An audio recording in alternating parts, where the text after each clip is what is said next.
I thought the wreckage of my divorce was finally behind me. I had a promotion and my 7-year-old son, Noah. But peace ended the moment my mother tapped her wine glass at Sunday dinner. She announced a lavish family vacation to Maui, smiling as she listed every single grandchild invited, except mine. When I asked why, she didn't blink. She called it a reward for consistency. That was the moment I stopped being a dutiful daughter and started keeping receipts. The rain in Willow Creek, Oregon, always felt personal. It was a gray, persistent drizzle that seeped into the bones of the houses and the people, demanding a kind of resilience that I had spent the last 3 years cultivating. At 33, I finally felt like I was standing on solid ground again. My divorce from Ethan was 2 years in the rearview mirror. The ink dry and the emotions mostly metabolized into a functional, if distant, co-parenting arrangement. I had fought tooth and nail for a promotion at the logistics firm where I worked, trading sleep for the title of regional operations manager. I was tired. Yes, but it was a good tired. It was the exhaustion of someone building a life that belonged entirely to them. My son, Noah, was the center of that life. He was 7 years old, a quiet, observant boy with messy brown hair and a love for building elaborate Lego structures that took over our small living room. He was happy. We were happy. But happiness, I had learned, was fragile when it came to my parents. Sunday dinner at the Coleman house in Briar Ridge was a non-negotiable commandment. My parents, Gary and Linda, viewed attendance as a moral barometer. If you were there, you were a good child. If you were absent, you were making a statement. So, I went, I put on a nice blouse, I made sure Noah's shirt was tucked in, and I drove the 40 minutes from my duplex in Willow Creek to their sprawling, manicured suburban fortress. I had learned the art of being polite. It was a survival mechanism. After the divorce, my mother had treated my failed marriage as a contagion, something she needed to quarantine lest it infect the family reputation. I swallowed the subtle digs and the side-eyed glances because I wanted Noah to have grandparents. I wanted him to know where he came from, even if where he came from was a place of conditional love. That particular Sunday, the air in my parents' dining room felt charged. The table was set with the good china, the kind with the gold rim that we were not allowed to touch when we were children. My older brother, Derek, was there with his wife, Talia, and their 3 children.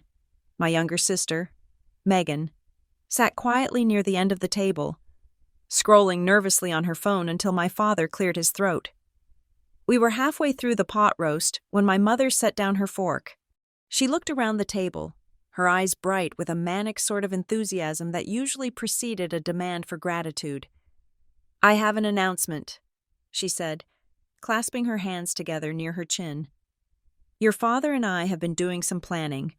We know it has been a hard few years for everyone. We want to bring the family back together, really together." My father, Gary, nodded solemnly, taking a sip of his wine. He looked tired, the lines around his eyes deeper than I remembered, but he smiled when he looked at Derek. "We are taking everyone to Hawaii," my mother declared. "Beaming, Maui, 7 days, a once-in-a-lifetime trip. We have rented a villa. We are going to take professional photos on the beach, all the cousins in matching shirts. It is going to be perfect." My heart leaped. I looked at Noah, whose face had lit up at the word Hawaii. He had been learning about volcanoes in school. He had brought home a library book about sea turtles just 3 days ago. "That sounds amazing." "Mom," I said, genuinely smiling, "Noah was just talking about sea turtles." The room went quiet. It was not a comfortable silence. It was the sudden, vacuum-sealed silence of a mistake being realized. My mother's smile did not falter, but the temperature of it dropped 10 degrees. "Oh, Sarah," she said, her voice dropping to that reasonable, pitying register she used when I was being difficult. "We are not doing everyone this time." I blinked, confused. "But you just said the family. You said all the cousins." Derek looked down at his plate, suddenly very interested in his green beans. Talia reached for her wine glass, the stem clicking against her rings. Megan refused to look at me at all.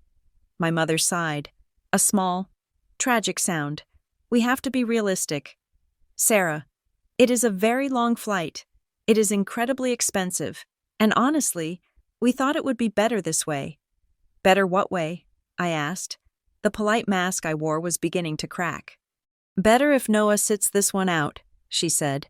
The words hung over the roast beef and the glazed carrots. Noah sits this one out, like he was a player on a bench, like he was not a member of the family.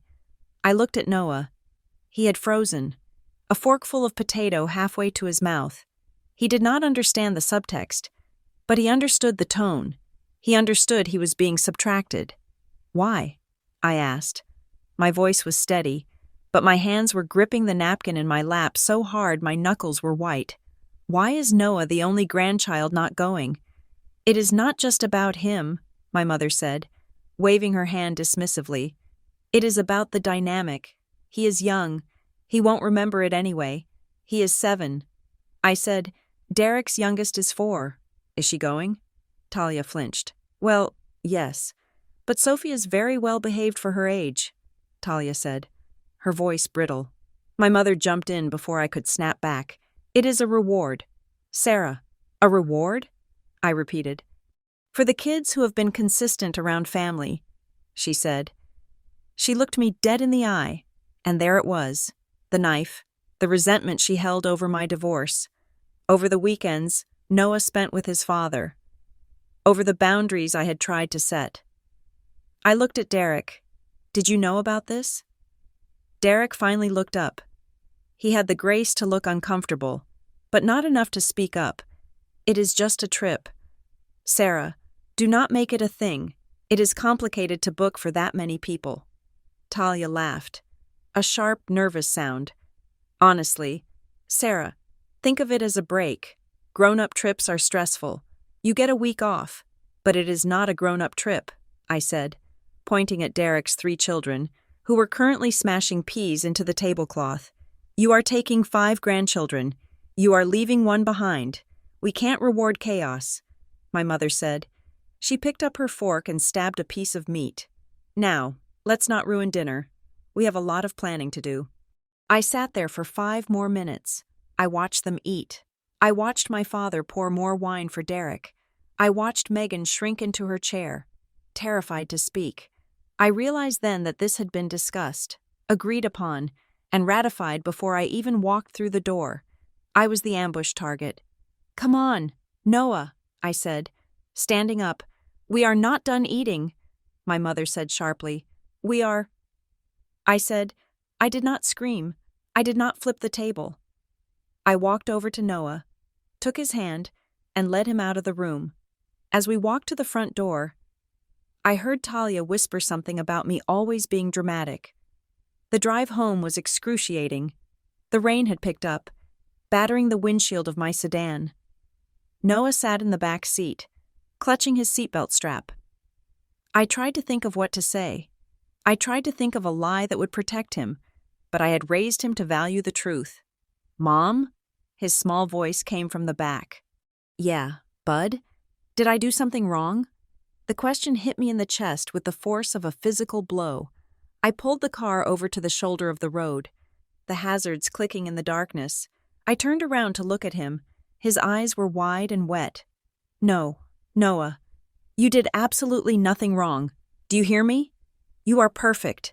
Then why don't Grandma and Grandpa want me? Because they are confused, I said, my voice shaking despite my best efforts. They are making a mistake, a big one, but it has nothing to do with you. He nodded, but I could see he did not believe me. Rejection, for a child, is never about the rejecter. It is always internal. He was cataloging his sins, the time he spilled juice on the rug, the time he was too loud during a movie. He was building a case against himself because it made more sense than his grandparents simply not loving him enough. When we got home, I went through the motions, bath, pajamas, a story. I laid in bed with him until his breathing evened out.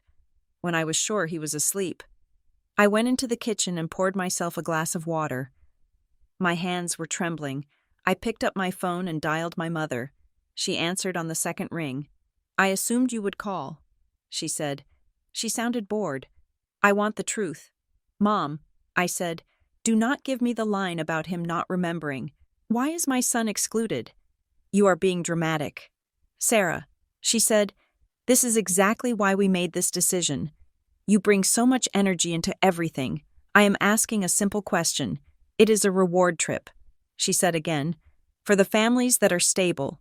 Noah has a complicated schedule. You have that arrangement with Ethan. It is too much back and forth. We need people who are fully part of the picture. He is your grandson. I said, he is part of the picture. He is part of your picture, she corrected. And your picture is messy. We can't reward chaos.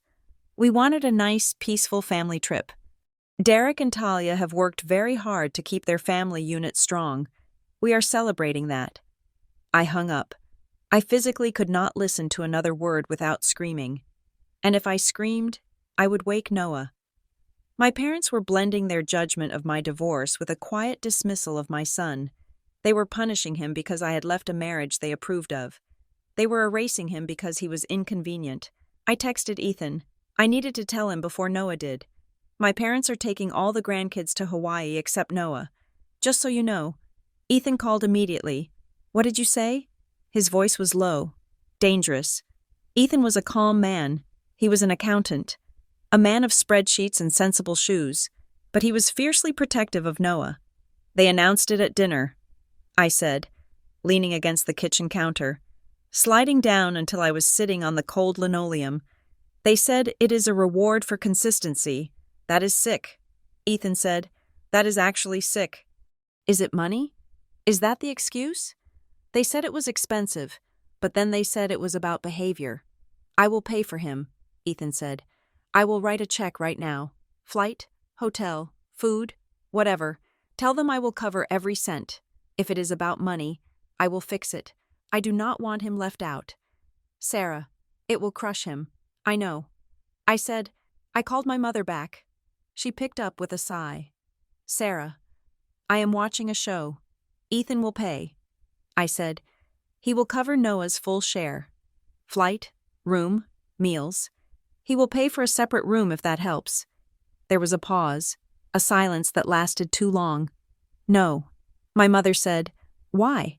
If it is about money, the problem is solved. It is not about money, she snapped. It is too late. The bookings are made. You can add a flight. Mom, you can add a bed. We have made deposits, she said, her voice rushing now, stumbling over the lie. It is non-refundable choices. The group is set. We cannot just add people willy-nilly. It is a package deal. You just said it was not about money. I said, now it is deposits? I am not arguing with you. Sarah, the answer is no. This trip is for the core group. Maybe next time, if things settle down with you. She hung up. I sat on the floor, the phone hot in my hand. Core group. My son was not core group. I stood up. The sadness was evaporating, replaced by a cold, sharp clarity. My mother had made a mistake. She had assumed that because I was the polite daughter, the one who kept the peace, the one who swallowed insults to facilitate Sunday dinners, that I would swallow this too. She thought I would cry in private and make excuses for her in public. She was wrong. I walked to the dining room table where I had left my laptop. I opened it. I was an operations manager. I tracked shipments across oceans. I managed logistics for millions of dollars in inventory. I knew how to find things. I started a new document. I named it Timeline. I typed in the date of the dinner. I typed in the excuses. He won't remember? Too expensive. Reward for consistency. Chaos. Core group. I needed details. If they had booked a package deal, there was a paper trail. I thought back to the dinner. Derek had been nervous. Derek never looked at his feet, unless he was hiding something. He had muttered something when Talia was talking about the flight. I closed my eyes, replaying the conversation. Derek had been defending the cost. He had said, the deposit for the Sun Harbor group was steep. Sun Harbor. I typed it into the search bar.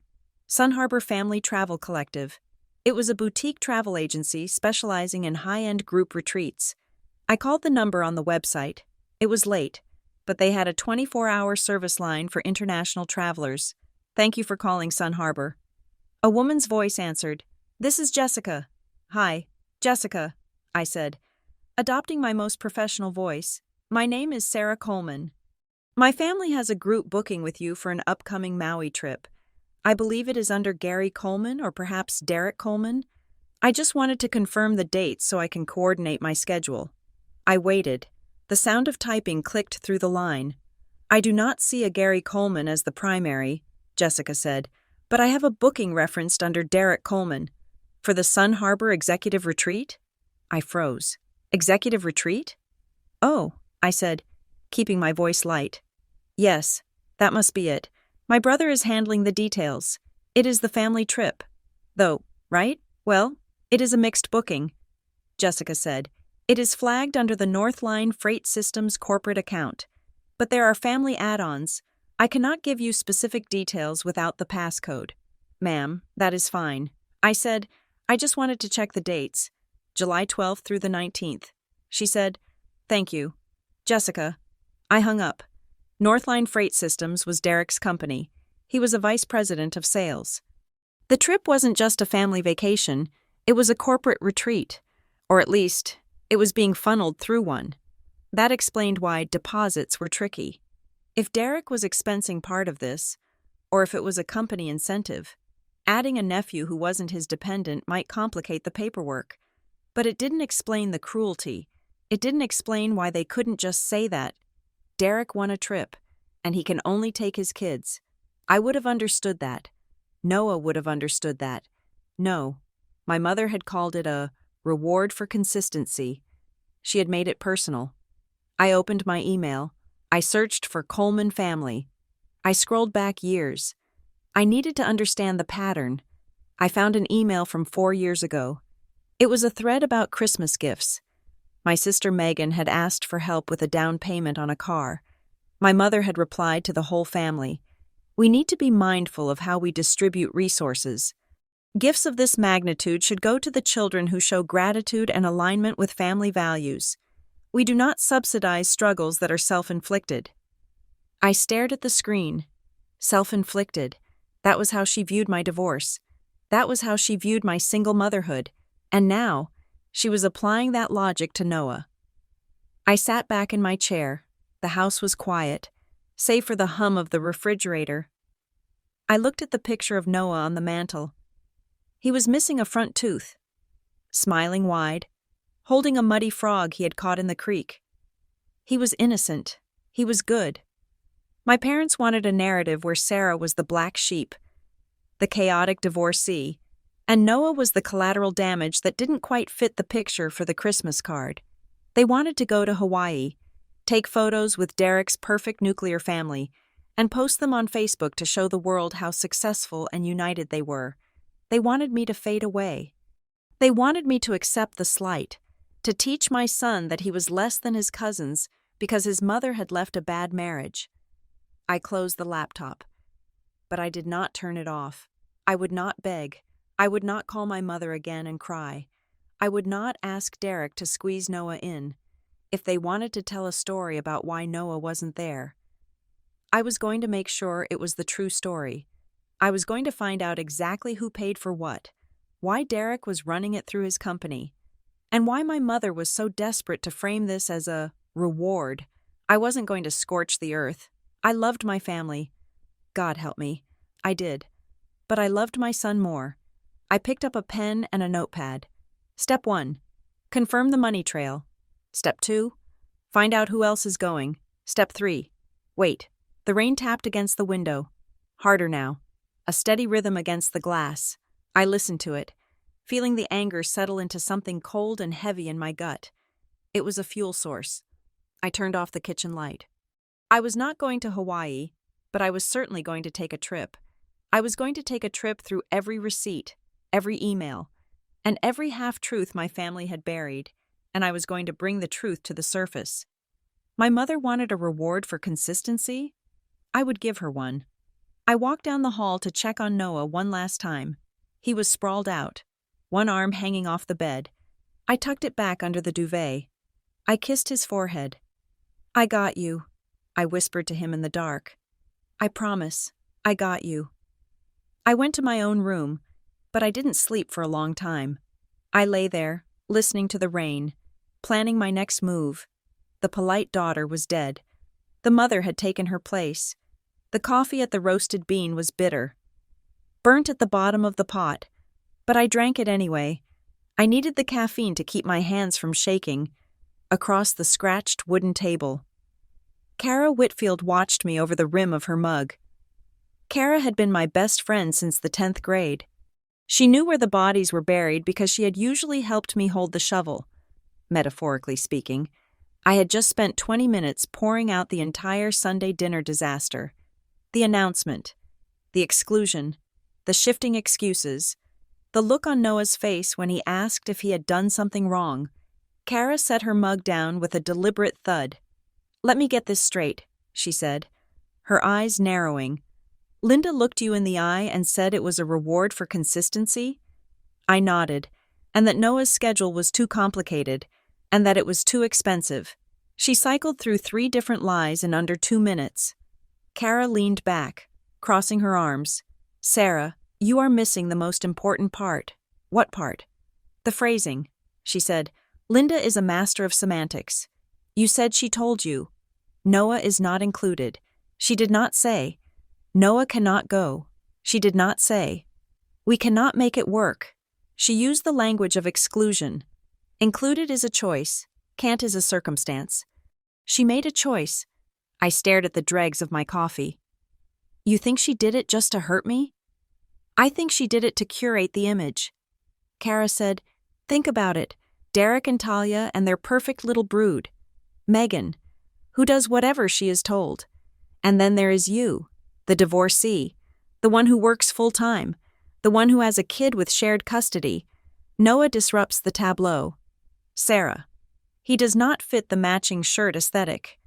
The truth of it settled in my stomach like a stone. It wasn't just that they didn't want Noah there. It was that his presence would ruin the picture they were trying to paint. I need to know for sure. I said, I need to know if this is just Linda being Linda, or if there is something else. The money excuse doesn't wash. Ethan offered to pay. If it was just about cost, she would have taken the check. So follow the money, Kara said. You are the operations manager. Operate.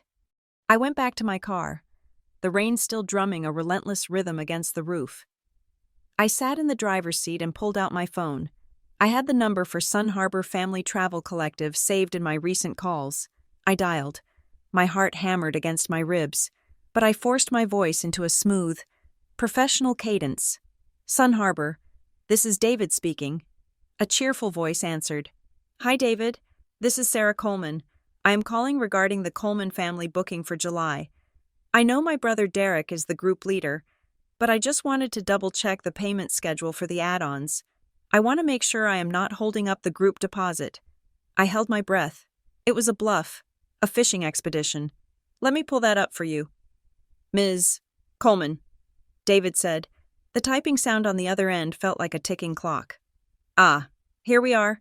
The Northline Freight Systems retreat, with family extensions. Northline Freight Systems, Derek's company. Right, I said, keeping my tone breezy. The corporate retreat. I just wanted to confirm that the personal deposits are separate from the corporate account? Yes, David said. The primary lodging is covered under the corporate package for the executive team, but the family villas are being billed to the group leader's personal card on file. That would be Derek Coleman. The final balance is due on the 1st of May. Okay, and just to clarify, the guest list is locked? Well, technically the corporate manifest is locked, David explained. But the family villas have occupancy caps. We currently have 3 villas booked. One for the Voss party, one for the Coleman party, and one for the senior executive suite, the Voss party. My blood ran cold. Voss? I asked, feigning ignorance. Is that part of our group? Yes, ma'am. Patricia and Robert Voss are listed in Villa B. They are part of the extended itinerary. Thank you. David, you have been very helpful. I ended the call and stared at the dashboard. Patricia and Robert Voss were Derek's in-laws, Talia's parents. This wasn't just a Coleman family trip. This was a joint vacation with the in-laws. I drove home on autopilot, my mind racing. If the Vosses were going, the dynamic shifted entirely. Patricia Voss was a woman who treated social standing like a blood sport. She was wealthy, critical, and obsessed with appearances. If Linda was trying to impress Patricia, then Noah, my son, the product of a failed marriage, was a liability. Patricia Voss didn't do messy. She did perfectly curated milestones. I got home and opened my laptop. I went straight to Facebook. I wasn't friends with Patricia Voss, but her profile was public. She wanted people to see her life. There it was. A post from 2 days ago. A picture of a sunset over water. Clearly a stock photo. The caption read, "Counting down the days to our golden anniversary celebration in paradise. So blessed to be surrounded by our beautiful family for this milestone. July cannot come soon enough. Maui golden anniversary. Family first blessed." I scrolled down. Derek had liked the post. Talia had commented with heart emojis. My mother, Linda, had commented, "It is going to be magical." "Patricia, we are so honored to celebrate with you." I felt a surge of nausea. It wasn't a Coleman family reward trip. It was the Voss golden anniversary. My parents were tagging along. They were guests, or perhaps co-sponsors. But the event centered on the Voss family. That explained everything. Noah wasn't excluded because he was inconsistent. He was excluded because he wasn't a Voss. He wasn't Talia's child. In the eyes of Patricia Voss, he was irrelevant. And my mother, desperate to be part of the inner circle, had agreed to cut him out. I needed to hear Derek say it. I needed to hear him lie to me. I called my brother. "Hey, Sarah." He answered on the third ring. He sounded breathless, like he was walking fast. "I am just heading into a meeting. Can this wait?" "It will be quick." I said, "I was just looking at dates for the summer. Is this Hawaii trip actually for Talia's parents?" There was a pause, a stumble in his rhythm. "What? No. I mean, they are going to be there. It is a big resort." "Sarah, Derek," I said, my voice dropping. "I saw Patricia's post. She is calling it her golden anniversary celebration. Is that why Noah isn't invited? Because he is not her grandchild?" "Sarah, look, it is complicated," Derek said, his voice dropping to a whisper. "It is all family. We are all going to be together. But yeah, the Vosses are. They have a vision for the week. It is their anniversary. So Mom and Dad are cutting out their own grandson to please your mother-in-law?" "It is not like that," Derek insisted. Though he sounded unconvinced, "it is just, we are combining resources. It makes it affordable for everyone. And we can't upset Patricia. She helped with—" He stopped abruptly. "Helped with what?" I asked. "Nothing," he said too quickly. "Look, I have to go. I will talk to you later." He hung up. "She helped with—" Helped with the cost? Helped with the booking? Helped with my father's career? I added the phrase to my mental list of receipts. That night, my phone buzzed on the nightstand.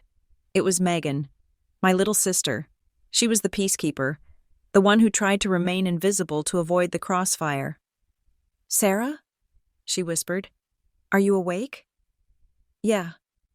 "Meg, what is it?" "I feel sick," she said. "I just got off the phone with Mom." "What did she say?" "She's spinning." "Sarah, she is telling Aunt Carol and Uncle Bob that you decided not to send Noah. She told them you said the flight was too long for him and that you did not want him missing summer camp." I sat up in bed, clutching the phone. She is lying. She is actively lying to the extended family. "I know," Megan said. "She is trying to get ahead of the story. She knows people will ask why Noah is the only one not there. She wants everyone to think it was your choice. Why is she doing this? Megan? Why is she so desperate?" Megan hesitated. "I think she is stressed about money." "Sarah, like, really stressed. I heard Dad shouting yesterday. Something about the loan for the home improvements." "What home improvements?" I asked. "They haven't done work on the house in 10 years. "I know," Megan said, "but Dad took out a loan, a big one. And now they are spending thousands on this Hawaii trip? It does not add up. Mom is terrified of looking poor. Sarah, especially in front of Derek's in-laws. I think she is borrowing from Peter to pay Paul, and she is using the trip to prove everything is fine. I thanked Megan and told her to get some sleep. The next afternoon, I had to stop by my parents' house. Noah had left his favorite hoodie there the last time we visited, and he was refusing to wear anything else. I timed it for the middle of the day, knowing my father would be at work and hoping my mother would be out running errands. I used my key to let myself in. The house was quiet. It smelled of lemon polish and potpourri, the smell of a house that was kept perfect for guests who rarely came. I found the hoodie draped over the banister. As I turned to leave, I noticed the mail pile on the entryway console. It was stacked high, sorted into neat piles. On top of the to-open stack was a thick envelope from Crescent Bay Credit Union. It was marked "Urgent" in red letters. My father banked at National Trust. He had been with them for 30 years. I had never heard of Crescent Bay Credit Union. I reached for it, just to see the addressee. Sarah. My mother's voice made me jump. She was standing in the doorway to the kitchen, holding a laundry basket. Her eyes darted to the envelope in my hand. I was just grabbing Noah's hoodie, I said, and I saw this. Since when do you bank at Crescent Bay? She crossed the room in 3 quick strides and snatched the envelope from my hand. Oh, that is just junk, she said, tossing it face down onto the counter. Refinancing offers. They send them to everyone. You know how it is. It said urgent. Mom, marketing, she said with a tight laugh. It is all marketing. Did you get the hoodie? Yes. Good. Well, I have a lot to do. She was ushering me out. My mother, who usually complained that I didn't visit enough, was practically pushing me out the door. Her hands were shaking. I saw it when she adjusted the collar of her blouse. She was afraid. I drove away. But the image of the red, urgent stamp stayed with me. My parents were drowning. They were taking out loans from second-tier credit unions, likely with high interest rates, to fund a lifestyle they couldn't afford. And they were prioritizing a trip to Hawaii to impress the Voss family over their own financial security and over their own grandson. The next day, the mail brought a new piece of the puzzle. It was a heavy cream-colored envelope with gold calligraphy. I opened it at the kitchen counter while Noah ate his afternoon snack. The Briar Ridge Children's Literacy Society requests the honor of your presence at the annual spring gala. I scanned the invitation. It was the premier charity event of the season in our area. Tickets were $200 a plate, and there, listed on the back under the patron sponsors, was a name that made my jaw clench. Mr. and Mrs. Gary Coleman. Patron sponsorship started at $1,000. My mother had told me she couldn't afford to take Noah to Hawaii. She had told me money was tight. She had told Megan she was stressed about loans, and yet, here she was, dropping $1,000, minimum, to have her name printed on a piece of cardstock. I looked closer. 2 lines down, in the gold patron section, was another name, Mr. and Mrs. Robert Voss. The pattern was undeniable. Wherever the Vosses went, my parents followed, checkbook in hand. Regardless of whether there was any money in the account, they were buying access. They were buying proximity. Noah, I said, keeping my voice even, I am going to go out with Auntie Kara on Friday night. Daddy is going to come over and watch a movie with you. Is that cool? Cool, Noah said, his mouth full of apple slices. I called Kara. Get your nice dress. I said, we are going to a gala. The Briar Ridge Civic Hall was transformed. Twinkle lights draped from the ceiling, and the smell of expensive perfume hung heavy in the air. I wore a black dress I had bought for a corporate awards dinner 3 years ago. It was simple, elegant, and allowed me to blend into the shadows. Kara walked beside me, her eyes scanning the room. This is quite a production, she murmured. We didn't buy tickets. I wasn't going to give them money. But the event was open to the public for the silent auction portion in the lobby, which opened into the main ballroom. We stood near the entrance, nursing sparkling water, watching. I saw them. My mother was wearing a new dress, a shimmering blue gown that I knew cost at least $400. My father was in his tuxedo, looking uncomfortable and pale.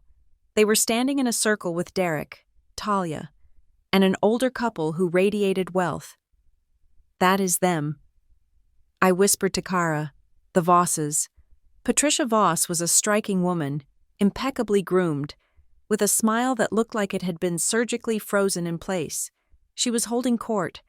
I watched my mother. She was animated, laughing too loudly at Patricia's jokes, touching Patricia's arm. She looked desperate to please. Then, a woman I recognized from the neighborhood approached the group. I edged closer, pretending to look at a silent auction basket filled with gourmet jams. "Linda," the neighbor said, "so good to see you. Are you getting excited for the big trip?"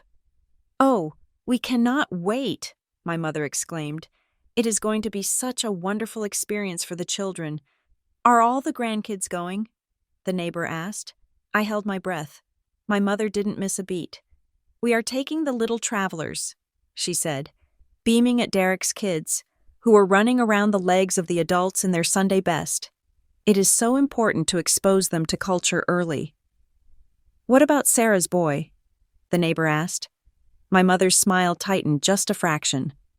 "Noah?" "Oh, we decided it was best to keep the group focused. We are taking the grandkids who have been raised with structure. It is a long flight, and we need everyone to be on their best behavior." The words hit me like physical slaps. Raised with structure. She wasn't just excluding Noah.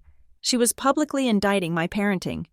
She was telling her social circle that my son was feral, that I was incompetent, and that Derek's children were the only ones worthy of being displayed. Kara gripped my elbow. "Sarah, do not go over there," she whispered. "Do not give her the scene she is expecting." I wasn't going to go over there. I was frozen. Patricia Voss chimed in then. "It is so lovely to have a family that understands standards. Linda, you have done a marvelous job with Derek." "Thank you." "Patricia." My mother preened. "We are just so aligned on values." I felt a tear slip down my cheek. I wiped it away angrily. This was the transaction. My parents were trading my son's dignity for Patricia Voss's approval. They were selling out their own flesh and blood to secure a spot at the cool kids' table of suburban grandparenthood. "Let's look at the board," I said to Kara. My voice was ice cold. We walked over to the sponsor board displayed on a large easel near the stage. There it was, in black and gold. Gold patrons, $5,000 plus. Mr. and Mrs. Robert Voss. Northline Freight Systems. Patron sponsors, $1,000 plus. Mr. and Mrs. Gary Coleman. I stared at the numbers. $5,000 from the Voss family, $1,000 from my parents, and then I saw it. Under the in-kind donor section, there was another listing, Voss Coastal Properties, my father's home improvement loan, the check to the credit union, the desperation. My father wasn't just trying to keep up. He was indebted to them. I remembered what Megan had said about the loan. I remembered Derek saying, "She helped with..." Maybe Patricia Voss had loaned my father money. Or maybe my father had invested in something of hers. The financial entanglement was deeper than just a shared vacation. They were leveraged. My parents were financially beholden to the Voss family, and that debt had a price. The price was Noah. The price was erasing the grandchild who didn't fit the brand. To keep the creditors happy. I looked at Kara. "I am done," I said. "Done crying?" Kara asked. "Done protecting them," I said. I took my phone out and snapped a high-resolution photo of the sponsor board.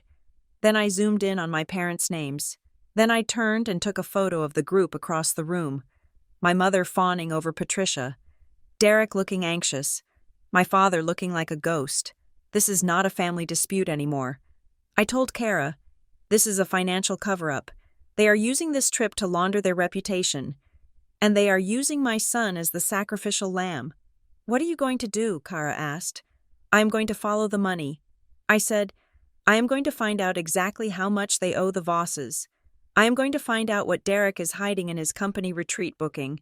and I'm going to wait for the perfect moment to ask a question they cannot answer. I looked at my mother one last time. She was laughing, her head thrown back, a glass of champagne in her hand. She looked victorious. She had no idea that she had just handed me the weapon I needed to destroy her house of cards. "Let's go," I said to Kara. "I have work to do." We walked out into the cool night air. The rain had stopped, leaving the pavement slick and black. My mother wanted structure? I would give her structure. I would build a trap so precise, so logical, and so undeniable that she wouldn't be able to wiggle out of it with a smile and a lie. I was going to be surgical. I was going to cut the rot out of this family, even if it meant taking down the whole facade. As we drove away, I texted Megan, "Don't ask questions yet, but find out the name of the loan officer at Crescent Bay. I think Dad is in trouble." I put the phone down. The game had changed. It wasn't about a vacation anymore. It was about the truth. And the truth was coming, whether they were ready for it or not. The morning after the gala, the silence in my house felt heavy, like the air before a thunderstorm. I sat at my kitchen table with a cup of lukewarm coffee, staring at the laptop screen. Kara's voice from the night before was still ringing in my ears. Follow the money. I had started with the external, the travel agency, the charity board, but now I needed to look closer to home. If my parents were leveraging themselves to keep up with the Voss family, I needed to know if I was collateral damage in more ways than just emotional. I logged into the credit reporting bureau. My fingers hesitated over the keys. There was a specific kind of dread that came with opening financial history, a fear that you would find a mistake that would take years to unravel. But my fear wasn't about strangers stealing my identity. It was about the people who had raised me. I pulled the full report. I scanned the lines. Mortgage, car payment, student loans I had finally paid off last year. It all looked clean. My score was solid. I let out a breath I didn't know I was holding. Then I saw it. It was in the previous addresses section. Buried between my college apartment and my first rental with Ethan was an address I didn't recognize. 422 Cedar Lane, Unit B. I frowned. I had never lived on Cedar Lane. I clicked for details. The address was linked to a shared cellular family plan from 6 years ago. The account was closed now, but the association remained. The memory surfaced slowly. 6 years ago, right after Noah was born, money was tight. My mother, Linda, had offered to bundle our phone plans to save everyone some cash. She had handled the paperwork. It is just for convenience. "Sarah," she had said, "I will manage the bill. You just send me your share." I had trusted her. Why wouldn't I? She was my mother. But this address, Cedar Lane, that was where my Uncle Bob lived for a brief stint between his marriages. My mother had used a relative's address to juggle a billing cycle, or perhaps to qualify for a regional promotion. It wasn't illegal, exactly, but it was manipulative. It was a reminder of how Linda operated. She moved people and paperwork around like chess pieces to get the best deal. Without ever telling the pieces they were part of the game. It was a small thing, but it confirmed a pattern. Linda controlled the administrative reality of our family. I needed to understand how that control applied to this trip. I closed the laptop and grabbed my purse. I had an appointment at the Willow Creek Community Finance Center. It wasn't a bank. It was a nonprofit advisory service. I knew a counselor there, a woman named Janice, who had helped me reorganize my budget after the divorce. Janice knew how money moved in the real world, not just the theoretical one. The finance center smelled of industrial carpet and stale coffee. Janice waved me into her cubicle. Her kind face creased with concern when she saw mine. "Sarah," she said, "you look like you are ready to audit someone." "I might be," I said, sitting down. "I need to ask you a hypothetical question about group travel financing." Janice leaned back. "Shoot. If a large group, say 15 people, books a luxury trip through an agency, but they claim it is a collective booking, how is the money usually handled? Does everyone pay their own way directly to the agency? Or is there a gatekeeper?" Janice tapped a pen against her chin. "In my experience, especially with high-end agencies or retreat packages. They prefer a single point of contact. The agency wants one credit card on file for the master contract. That person is the group leader. And the other travelers? I asked. The group leader usually collects the funds privately and pays the lump sum, Janice explained. Or, the agency creates sub-invoices, but the group leader has the power to approve or deny additions to the roster. If the contract is locked under a corporate rate or a specific group discount, the agency cannot legally take payment from an outsider without the leader's authorization. I nodded slowly. So, if someone wanted to exclude a specific person, they wouldn't even have to tell the agency? Exactly, Janice said. They could just tell the person, "Oh, the agency is full," or "the system won't take your card." But the reality is, the group leader holds the keys. They decide who counts as a member of the group. It made perfect sense. Derek was the group leader. He was hiding behind the Sun Harbor rules. But he was the one holding the roster.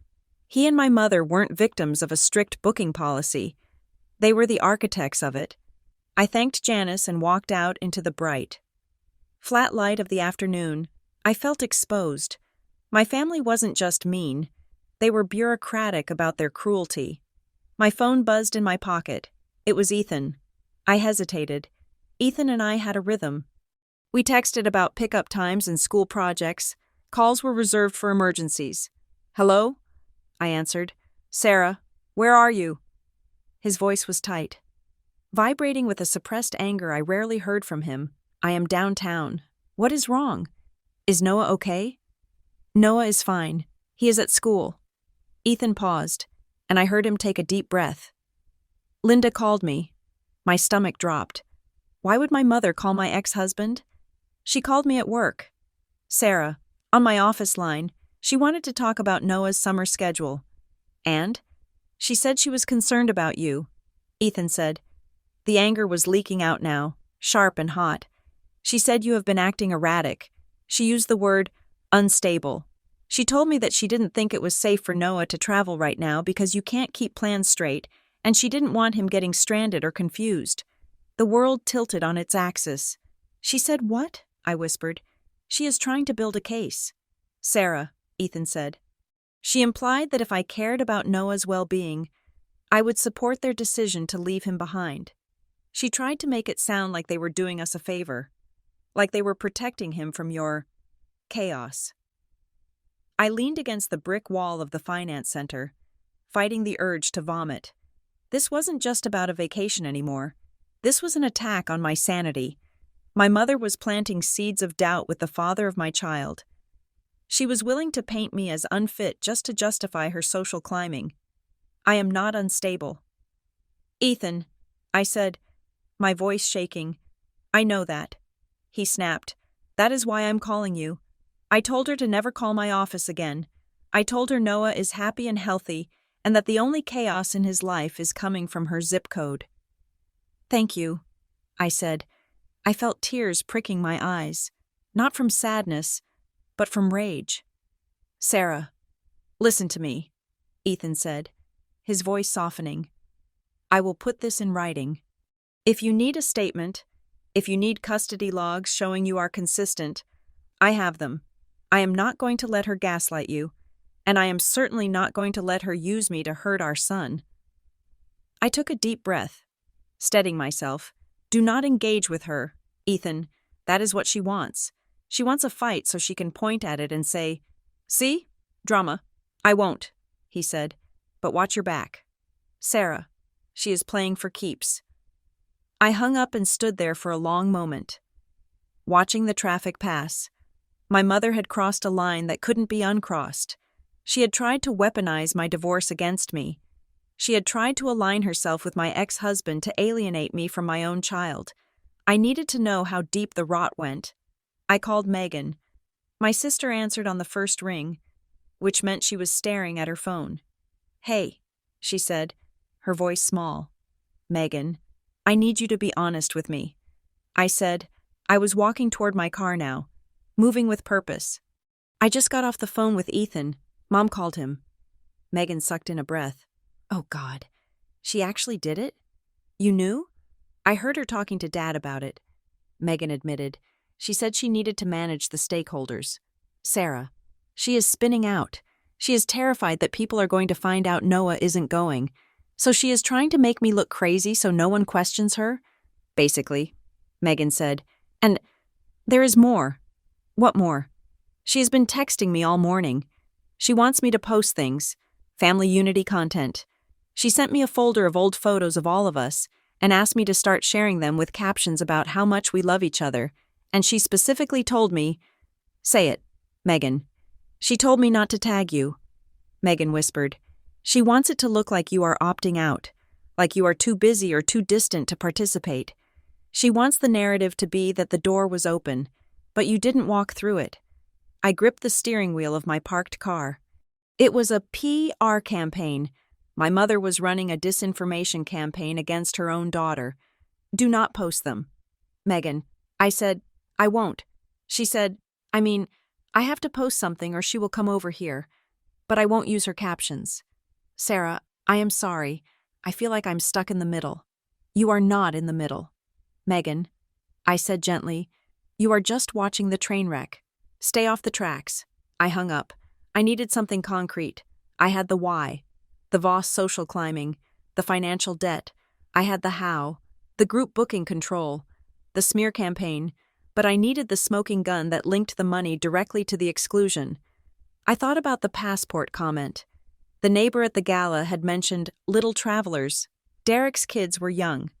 Their passports would expire every 5 years. If they were traveling internationally, they would have needed renewals recently. I worked in logistics. I knew the local vendors. There was only one place in Willow Creek that handled expedited corporate travel documents quickly. Pine Inc. Document Solutions. I also knew that Derek's company, Northline Freight, used Pine Inc. exclusively. I drove to the industrial park where Pine Inc. was located. It was a long shot, but I had an account there for my own business shipping. I walked in, the bell above the door chiming. The owner, a gray-haired man named Mr. Henderson, looked up from behind the counter. Sarah, good to see you, he said. You need those shipping manifests printed again? Not today. Mr. Henderson, I said, leaning on the counter. I am actually here on a personal errand. My brother Derek mentioned he sent his kids' passport renewals through here for the Hawaii trip. Mr. Henderson nodded vigorously. Oh, yes. Rush job. We got them turned around in 4 days. Cute kids. That is great. I said, I was just wondering. Did he put that on the family account or the corporate one? I am trying to sort out the reimbursement for my parents. Mr. Henderson tapped his keyboard. Let me check the invoice history. Ah, here it is. Derek Coleman. It was billed to the Northline Freight Systems account, under the code, Family Travel Incentive Program. He turned the screen slightly. I saw the line item, Expedited Passport Services ×3, billed to Northline Freight/Corp card, ending in 4098. So the company paid for it? I asked. Looks like it. Mr. Henderson said, nice perk. Must be a good year for freight. Thank you. Mr. Henderson? I walked out. It wasn't just a corporate retreat. It was a subsidized incentive trip. Derek wasn't paying for his kids' travel.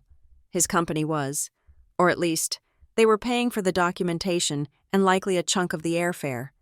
If the trip was a corporate incentive, that meant the rules about who could go were likely dictated by the company or by the person maximizing the benefit.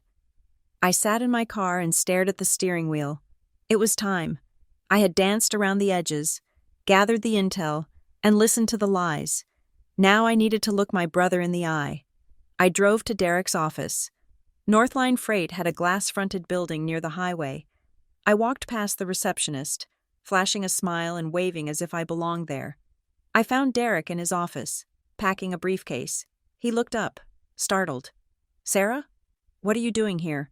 We need to talk. Derek, I said. I closed the door behind me and locked it. He sighed, dropping his hands. Sarah, I am in the middle of... I went to Pine Inc. I said, cutting him off. I saw the invoice for the passports. Northline paid for them. Derek's face went pale. So, it is a perk. I earned it. I know you earned it, I said, but that means you lied to me. You said it was expensive. You said it was about deposits. But the truth is, this is a company trip. It is a business-adjacent networking retreat, Derek corrected, the corporate jargon slipping out like a shield. And let me guess, I said, stepping closer. The networking part involves the Voss family? Derek rubbed his face with both hands. He looked exhausted. He looked like a man who had been carrying a heavy weight for a long time. Patricia Voss insisted, he said quietly. Insisted on what? On the guest list, he admitted. Sarah, this isn't just a vacation. It is a merger event. Northline is looking at a partnership with Voss Coastal. Patricia wanted to showcase the family values of the leadership team. She wanted presentable family units. The air left the room. Presentable family units. I repeated. The words tasted like ash. Derek looked at me, his eyes pleading for understanding. She is old-fashioned. Sarah, she didn't want the complexity. She didn't want to explain why Noah was there but his father wasn't. She didn't want the divorce energy at the dinner table. She wanted the nuclear families, the matching sets. And you agreed. I said, you agreed that my son was unpresentable. I didn't have a choice. Derek snapped. This deal is huge for me. Sarah, it is huge for the company. And Mom and Dad pushed for it too. They said Noah wouldn't notice. They said it was just business. It is never just business when it is a 7-year-old boy. Derek, I shouted. I didn't choose to exclude him. Derek shouted back. I let the group rules decide. Patricia set the parameters. I just filled in the names that fit. I stared at him. He really believed that. He believed that abdicating the decision absolved him of the guilt. You are a coward. Derek, I said, my voice dropping to a whisper. You traded your nephew for a promotion. It is not personal. Sarah, it is the most personal thing you have ever done. I turned to leave. My hand was on the doorknob when his phone rang. He ignored it. I walked out of the building, my legs feeling heavy. The betrayal was total. It wasn't just my mother's vanity. It was my brother's ambition.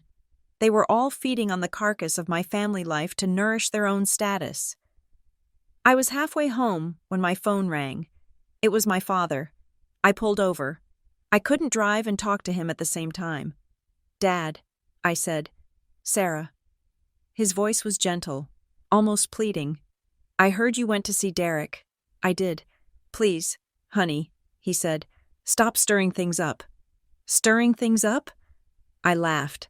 A harsh, humorless sound. Dad, you are erasing Noah. You are letting Mom and Derek treat him like a stain on the carpet. It is not like that, Gary said. We love Noah. You know we do. Then why? I asked. Why are you letting this happen? Why are you borrowing money from credit unions to pay for a trip you can't afford? Just to impress people who don't care about you? There was a silence on the line, a long, heavy silence. We owe people. Sarah, he said finally. His voice cracked. We are in a position where we have to maintain certain relationships. We can't embarrass the family right now. Linda is doing what is necessary. Necessary for who? For Patricia Voss?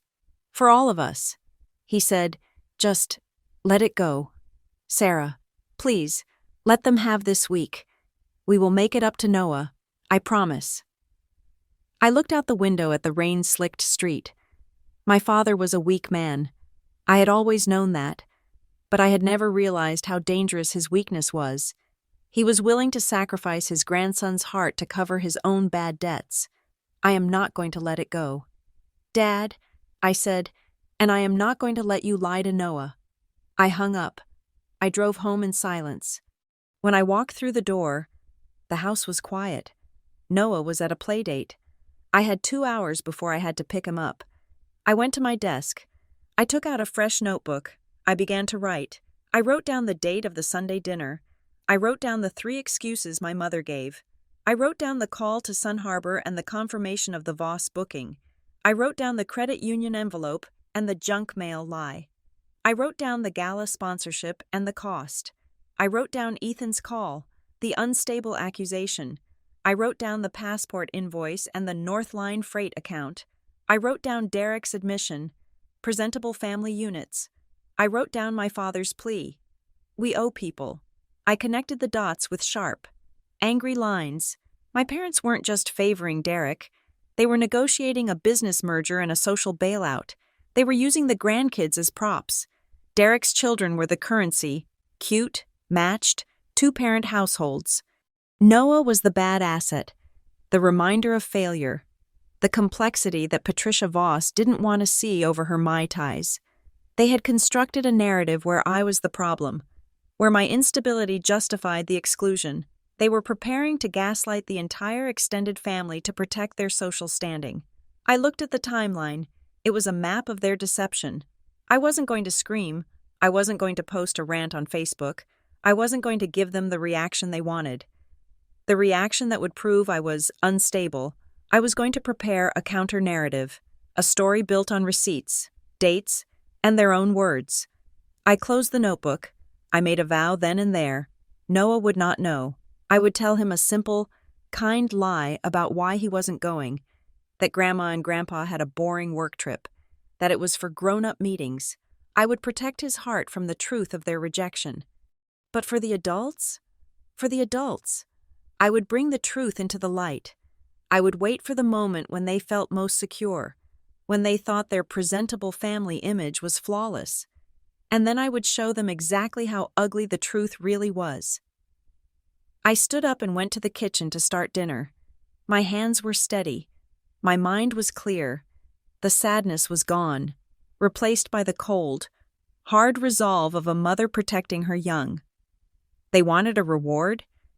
They were going to get one, just not the one they expected. The notification on my phone screen blinked with an innocence that belied the toxicity waiting inside. It was a Tuesday morning.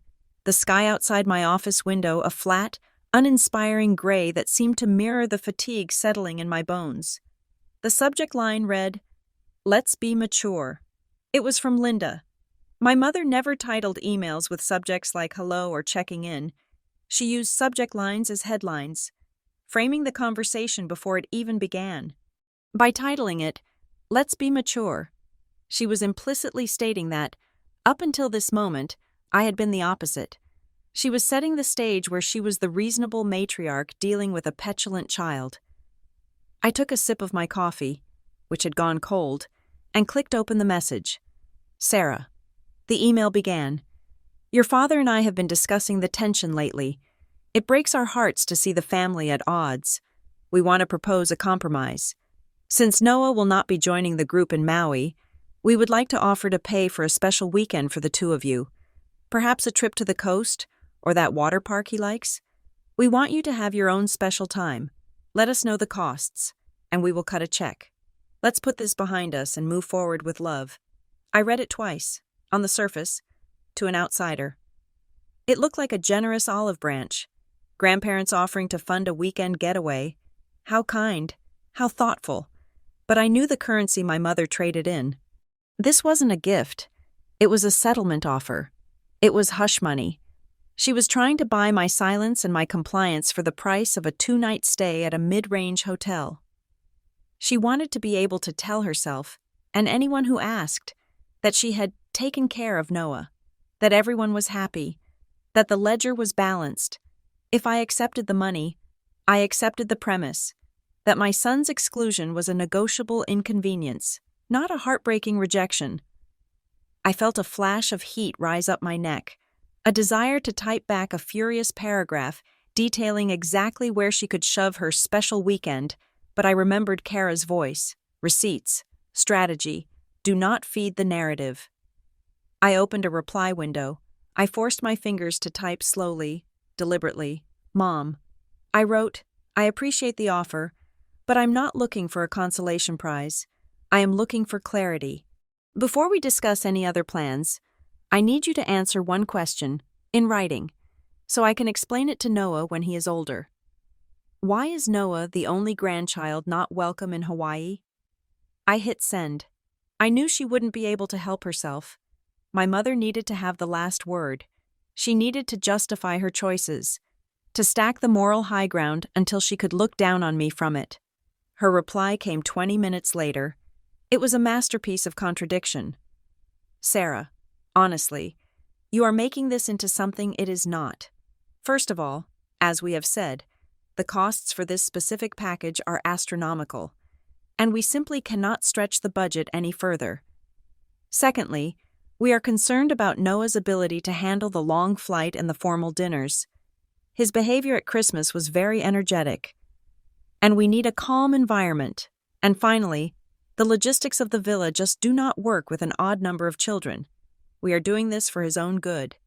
Please stop punishing us for making a hard decision. I stared at the screen, a dark satisfaction curling in my gut. There it was, the trifecta of lies, preserved forever in digital amber. Reason 1. Money. Cannot stretch the budget. Contradicted by the thousands of dollars she had just dropped on the Literacy Society sponsorship. Reason 2. Behavior. Energetic. Noah had been excited about a new toy at Christmas, not destructive. Meanwhile, Derek's youngest had thrown a tantrum that broke a vase. But she was invited. Reason 3. Logistics. Odd number of children. Since when did a family vacation require even numbers? Was this a trip or a synchronized swimming competition? She couldn't keep her story straight even within the span of a single paragraph. She was throwing every excuse she could think of at the wall to see what stuck. I printed the email, then I took a screenshot of it, then I saved it to a folder on my desktop named The File. That evening, Kara came over. She brought a bottle of red wine and a stack of manila folders. We turned my dining room table into a war room. "Okay," Kara said, uncorking the wine. "Let's look at the board." We laid it all out, the screenshot of the Gold Patron sponsorship list showing the Voss family and my parents, the invoice from Pine Inc. showing Northline Freight paying for the passports, the notes from my conversation with Ethan about the unstable accusations, and now, the email. It is a scattershot approach, Kara observed, tapping the printout of Linda's email. She is panicked. Look at the timestamp. She replied too fast. She didn't coordinate with Gary or Derek. She is freestyling. She is scared. I said, she knows I'm not just rolling over this time. She is scared of the Vosses. Kara corrected. Look at this connection. Derek's invoice, the business-adjacent excuse, the joint anniversary post. Your parents aren't driving the bus. Sarah. Patricia Voss is driving the bus. Your parents are just desperate to stay on board. But why erase Noah? I asked, rubbing my temples. Why is that the price of the ticket? Because Patricia Voss deals in perfection. Kara said, I looked her up. She was the president of the Garden Club for 10 years. She runs that charity for classical music. She is all about aesthetics. A divorced daughter and a grandson with a different last name? That disrupts the visual brand of the Coleman-Voss alliance. It makes me sick. I said, it should. Kara said, but this email is gold. She put the behavior excuse in writing. That is your ace. If she tries to say it was just money later, you show this. If she tries to say it was logistics, you show the money lie. She trapped herself. I took a deep breath. I am not going to sue them. Kara, I am not trying to destroy them. I want them to admit it. I want them to say, out loud, that they chose a social climb over my son. They won't, Kara said softly. Narcissists never confess. Sarah, they just rewrite history. Then I will stop them from holding the pen. I said, 2 days later. The family dynamic shifted from digital skirmishes to physical warfare. My sister Megan was hosting a small gathering at her apartment in Cedar Glen. It was supposed to be a casual thing, pizza, board games, a chance for the cousins to see each other. I debated not going. The idea of sitting in a room with my mother made my skin crawl, but hiding felt like losing. Hiding felt like admitting that I was the one with the problem. So I dressed Noah in his favorite dinosaur shirt, put on my bravest face, and went. The atmosphere in Megan's small living room was strained. Derek and Talia were there with their 3 kids. My parents were seated on the sofa, holding court. When I walked in, Conversation stalled for a fraction of a second, a hiccup in the rhythm, before resuming with forced cheerfulness. "Sarah," my father said, standing up to hug me. He squeezed too hard, a desperate, silent plea for normalcy. "Hi, Dad," I said. My mother remained seated. "Hello, Sarah? You look tired. I am working hard. Mom." Noah ran off to join his cousins, oblivious to the tension radiating off the adults like heat from pavement. He was happy to see them. He loved Derek's kids. We ate pizza. We made small talk about the weather and Megan's new job. I was starting to relax, thinking perhaps we would get through the evening without incident. Then, my mother clapped her hands. "Oh, I almost forgot," she exclaimed. "I brought a little something for the travelers." My stomach dropped. She reached into a large tote bag she had brought and pulled out 3 packages wrapped in bright tropical paper. "Derek's kids! Come see Grandma!" she called out. The 3 of them came running. Noah, naturally, followed them. He stood just behind Derek's oldest, smiling, expecting something, maybe a candy bar, maybe a toy. My mother handed the gifts to Derek's children. "Open them!" she squealed. They tore into the paper. Inside were matching swim shirts, high quality, UV protective rash guards in a bright teal blue. On the back, in white script, they read, "Aloha Crew, 2026. I got them for the snorkeling trip." My mother beamed. "So we can spot you in the water." Noah stood there. His hands were empty. He looked at the shirts, then at his cousins, then at my mother. "Grandma?" he asked, his voice small. My mother looked at him, and for a second, I saw a flicker of panic in her eyes. She hadn't calculated the visual. She hadn't realized how cruel it would look in real time. But then the mask slid back into place. "Oh, Noah, honey," she said, her voice dripping with fake sympathy. "These are for the trip. You know, for the big swim." Noah looked down at his dinosaur shirt. Oh, the silence in the room was absolute. Megan looked like she wanted to dissolve into the floor. Derek was staring at the ceiling. Talia was adjusting her bracelet, refusing to look at me. It was a power move. It was a deliberate reminder of the hierarchy. She had brought gifts for the chosen children and handed them out in front of the rejected one. I felt a rage so pure it was almost blinding. I wanted to snatch the shirts and throw them off the balcony. I wanted to scream until the windows shattered, but I saw Linda's eyes dart to me. She was waiting.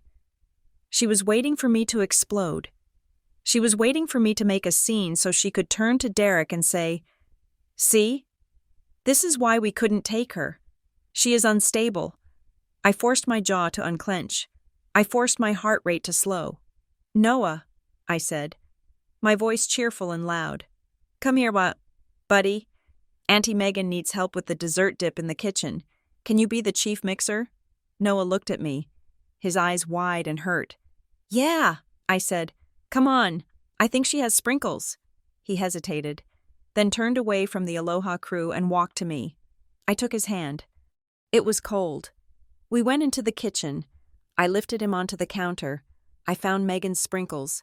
I let him pour way too many into the bowl. I made him laugh by getting whipped cream on my nose. I protected him, but I wasn't done. I waited until the kids were settled with a movie. I waited until my mother went into the kitchen to get a glass of water. I followed her. I closed the door behind me. Linda turned, holding her glass. The ice clinked. "Do not use my child as a prop," I said. My voice was a whisper, but it was hard as diamond. "I do not know what you're talking about," she said, turning back to the sink. "You brought those shirts knowing he would be watching." I said, "You handed them out in front of him. You wanted him to feel left out. You wanted to provoke me. Sarah, you are being paranoid." She scoffed. "I was just excited. I can't help it if you are sensitive about your situation." "My situation?" I stepped closer. "My situation is that my mother is a bully who targets 7-year-olds. Her eyes flashed. "Watch your tone." "No." I said, "You watch yours. You can exclude him from a trip. You can lie about why. But if you ever humiliate him in front of me again..." I will make sure everyone in this family, and everyone in your precious social circle, knows exactly who you are." She set the glass down. She turned to face me, drawing herself up to her full height. "Control your emotions. Sarah," she said, her voice icy and detached. "This is exactly why we couldn't risk bringing you. You are intense. You make everything heavy. You are ruining a nice evening." She walked past me, brushing my shoulder. I stood in the kitchen, trembling, not from fear, from realization. She didn't care. She didn't care that she had hurt Noah. She only cared that I had almost ruined the evening by calling her out. To Linda, feelings were inconveniences, and the truth was a malleable thing that served her needs. She thought she had won. She thought she had proven that I was the problem, but she was wrong. She had just given me the final piece of motivation I needed. The next morning, I sat in the office of Dr. Elise Harrington. She was a family mediator recommended by a colleague. The office was soothing: beige walls, abstract art, the sound of a white noise machine. I told her everything: the timeline, the exclusion, the gala, the shirts. "Doctor?" Harrington listened, taking notes on a yellow pad. When I finished, she took off her glasses. "Sarah," she said, "you are looking for validation from people who are incapable of giving it. I know." I said, "But I need to protect my son, and I need them to stop lying."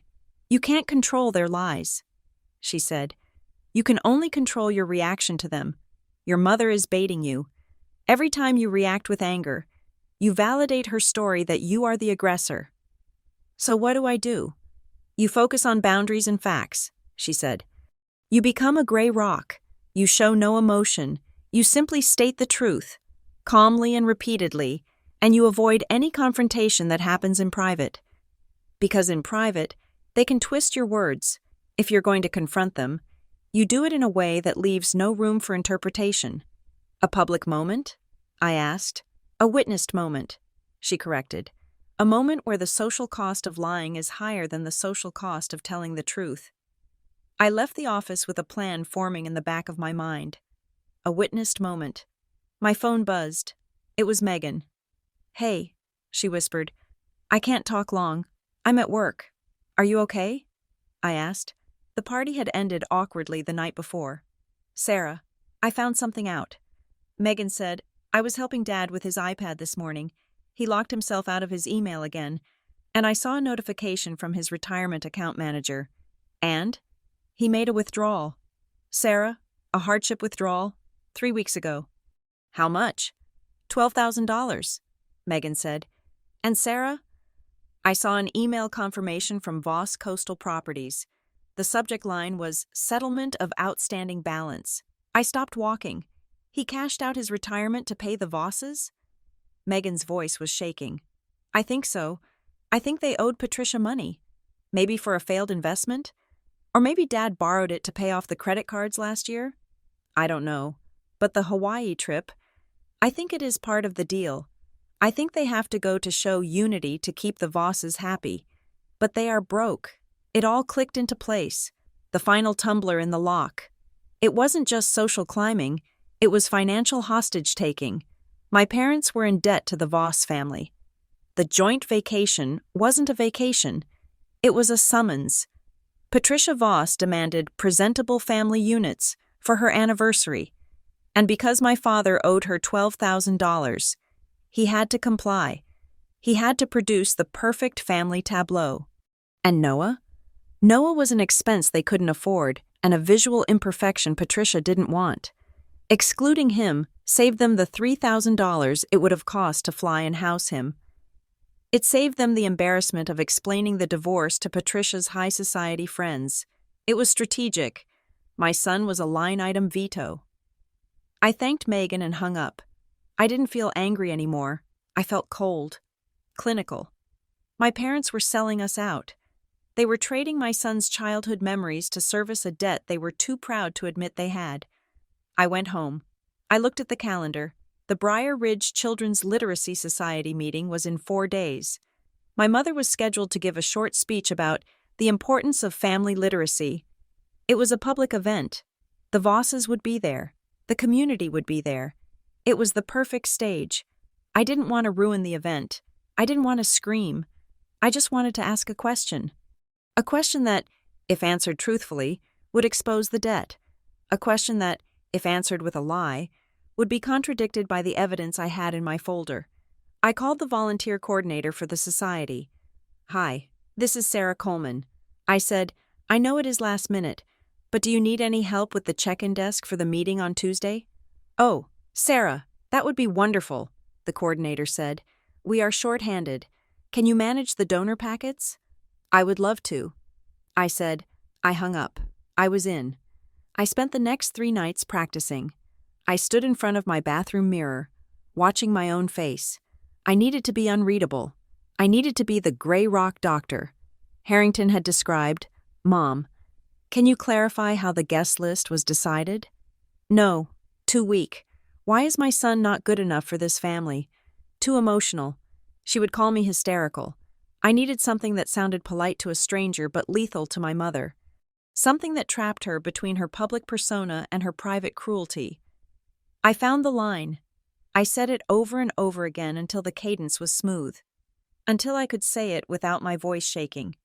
As someone connected to your family, can you share how you decide which grandchildren are included in your family trips and which aren't? Especially when only one grandchild is excluded? It was neutral. It was factual. It invited her to explain her logic in front of the very people she was trying to impress. And I knew. I just knew. She wouldn't be able to tell the truth.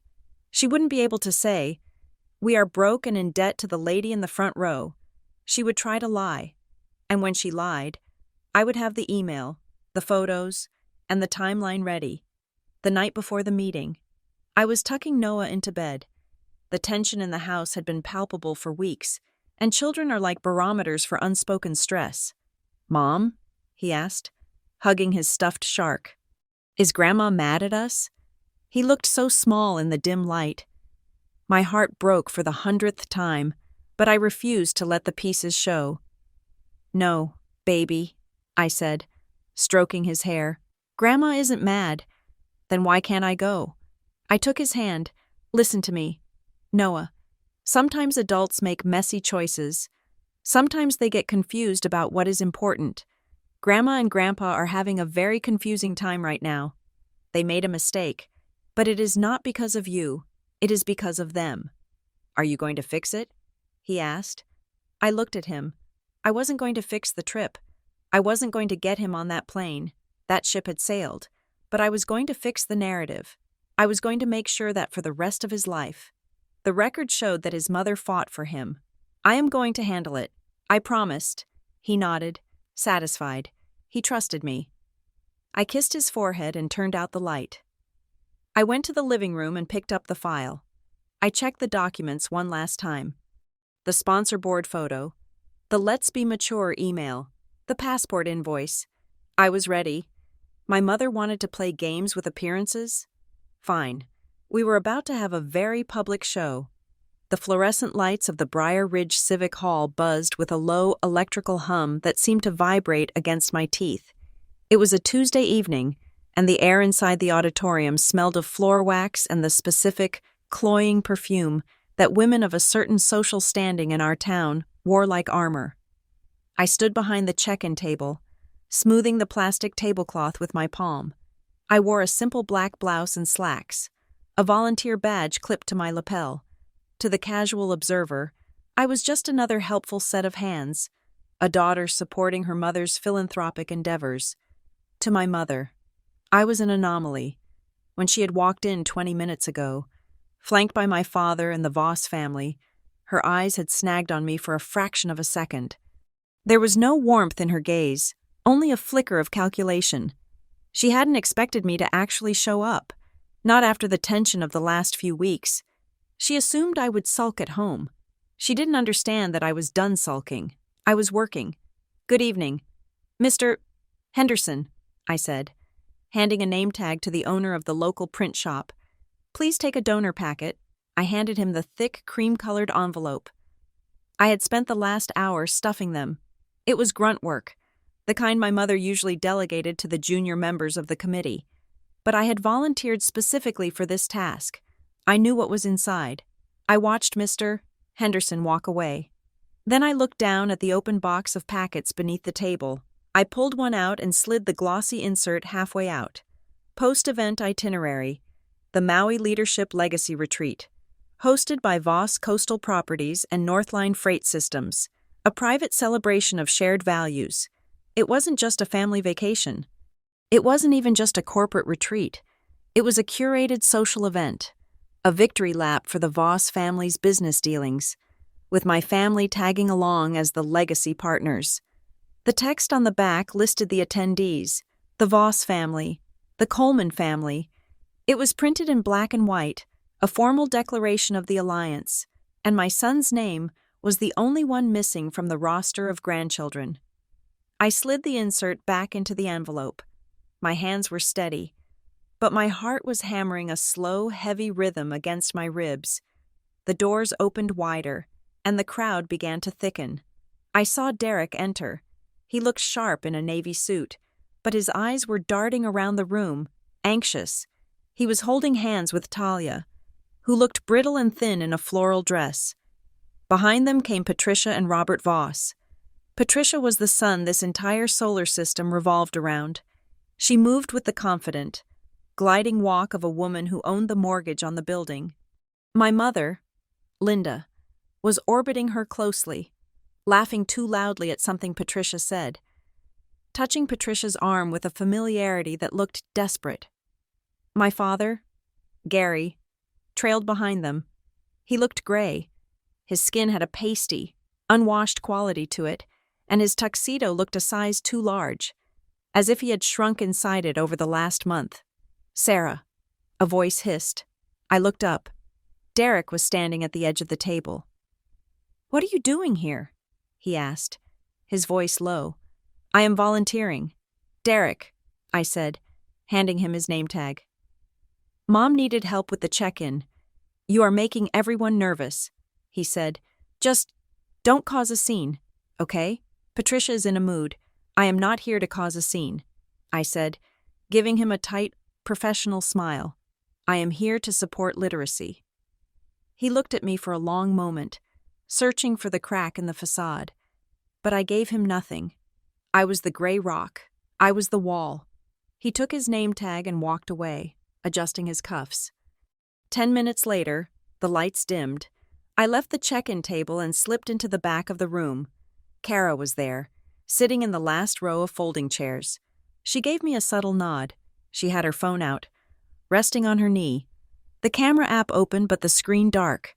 The president of the society gave a brief introduction, and then my mother took the stage. She looked good. I had to give her that. Linda Coleman knew how to wear a spotlight. She stood behind the podium, her hair perfectly coiffed, her smile radiating warmth and benevolence. "Thank you all for coming," she began, her voice modulated to a perfect pitch of gratitude. When Gary and I moved to Briar Ridge 30 years ago, we knew this was where we wanted to raise our family. We wanted a community that valued education, that valued connection, and most importantly, that valued its children. She paused for effect. The audience nodded. We believe that every child deserves a seat at the table. My mother continued. In our family, we have a saying, no one gets left behind. Whether it is reading a book or exploring the world, we believe in equal opportunity for all our grandchildren. We want them to know they are part of a legacy that supports them, cherishes them, and includes them. I felt the air leave my lungs. The audacity was breathtaking. She was standing there, in front of 200 people, preaching a philosophy she was actively violating. She was using the very language of inclusion to polish a reputation built on exclusion. Kara shifted in her seat. Her jaw clenched so tight I could see the muscle jumping in her cheek. My mother finished her speech to polite applause. She beamed, basking in the adulation. We have time for a few questions from our community partners. The moderator announced, this was it. The QA was usually a softball affair. Questions about where the donation money went or how to volunteer. I waited. One person asked about the summer reading list. Another asked about the budget for the new library wing. Then, the room went quiet. The moderator looked around. Any final questions? I stood up. I didn't raise my hand. I just stood, in the back of the room, my silhouette cut against the light from the hallway. The moderator, a young woman who didn't know who I was, smiled. Yes? In the back? I walked forward. Just a few steps, enough to be seen clearly by the stage. My mother froze. Her smile stayed fixed, but her eyes went wide, filled with a sudden, primal terror. She knew. Someone passed me a microphone. I took it. My hand was cold against the metal mesh. "Good evening," I said. My voice was calm. It didn't shake. I sounded like I was asking for the time. "My name is Sarah Coleman. I am Linda and Gary's daughter." A ripple of recognition went through the room. People smiled. How nice. The daughter is participating. "I have a question about the values you just spoke about."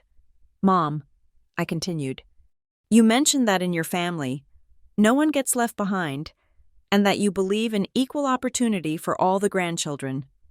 I paused. The silence in the room deepened. It shifted from attentive to confused. As someone connected to your family, I asked, "Can you share how you decide which grandchildren are included in your family trips and which aren't, especially when only one grandchild is excluded?" The room went absolutely still. It wasn't an explosion. It was a vacuum. The air was sucked out of the space. The polite smiles faltered. People shifted in their seats, glancing at each other. The subtext was heavy enough to crush bone. My mother stood there for 3 seconds. She said nothing. In public speaking, 3 seconds is an eternity. Then she laughed. It was a high, tinkling sound that sounded like glass breaking. "Oh, Sarah," she said, leaning into the microphone. "You know how it is. We try to do everything for everyone, but sometimes, well, some parents choose not to participate. It is a two-way street, isn't it?" She was pivoting. She was blaming me. She was implying that I had withheld Noah, that I was the obstruction. I didn't argue. I didn't scream, "Liar." I simply pulled a piece of paper from my pocket. It was the printout of her email. "I am confused," I said, speaking into the microphone, "because in the email you sent me on Tuesday regarding Noah's exclusion, you didn't say I chose not to participate. You wrote—" I looked down at the paper and read clearly. "It is a reward for the kids who have been consistent. We can't reward chaos.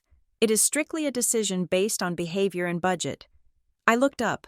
"So, I am just wondering how that fits with the no child left behind value you just described? Is the inclusivity conditional on a 7-year-old's consistency?" The room gasped. It was a soft sound, a collective intake of breath. My mother's face crumbled. The mask fell away, revealing a naked, ugly panic. She opened her mouth, but no sound came out. She looked at my father, but Gary was staring at his shoes, his face the color of wet ash. Then, movement from the front row. Patricia Voss stood up. She didn't look panicked. She looked annoyed, like a manager dealing with an unruly employee. She turned to face the room, her back to my mother, effectively dismissing her. "I think we can all agree that family logistics are complex," Patricia said, her voice projecting without a microphone. "The Coleman family and the Voss family are celebrating a joint milestone. We have made appropriate arrangements for all the children based on the nature of the event. Now, surely there are questions about the literacy program." She was good. She had reframed it, dismissed it, and commanded the room to move on. All in 10 seconds, but the damage was done. I handed the microphone back to the volunteer. I didn't wait for an answer. I turned and walked out of the auditorium. My legs felt like jelly. My heart was racing so fast I thought I might pass out. I walked straight to the bathroom, locked myself in a stall, and pressed my forehead against the cool metal door. I had done it. I had blown the hole in the wall. I stayed there for 10 minutes, breathing, centering myself. When I came out, I washed my hands. I looked in the mirror. I looked the same, but I felt different. I felt dangerous. I walked out into the lobby. The event was breaking up. People were streaming out, murmuring in low voices. I saw heads turn as I passed. They were looking at me differently now, not as the polite daughter, but as the woman who had just publicly vivisected the town matriarch. Sarah. My mother's voice was a hiss. She was standing near the coat check, her face flushed red, her eyes wet with furious tears. She grabbed my arm, her fingers digging into my bicep. "Let go of me," I said calmly. She dropped my arm, but she stepped into my space, cornering me against a pillar. "How dare you?" she whispered, spitting the words. "How dare you humiliate me like that? In front of Patricia? In front of the board? You are vicious. You are absolutely vicious." I looked at her. I didn't feel the old fear. I didn't feel the need to apologize. "You humiliated Noah," I said quietly. "You handed out shirts to his cousins in front of him. You told the whole town he wasn't consistent enough to be loved." "I didn't humiliate you. Mom, I just stopped you from rewriting the story. You have ruined everything," she said, her voice shaking. "Do you know what you have done? You have embarrassed us in front of the people who hold the note." "The note?" I looked at her. "You mean the debt? The money Dad borrowed from the Vosses?" She flinched. "Who told you that?" "It doesn't matter." I said, I know you are broke. I know you are selling us out to pay back Patricia Voss. It is none of your business," she hissed. "It became my business when you made my son the payment." I said. She stared at me, hatred burning in her eyes. "You are not welcome in my house," she said. "Do not come over. Do not call. You are dead to me until you apologize." I nodded. "Okay." I walked away. I made it to the parking lot before Derek caught up with me. "Sarah, wait." He was running, his tie loose, looking frantic. "Sarah, please," he said, breathless.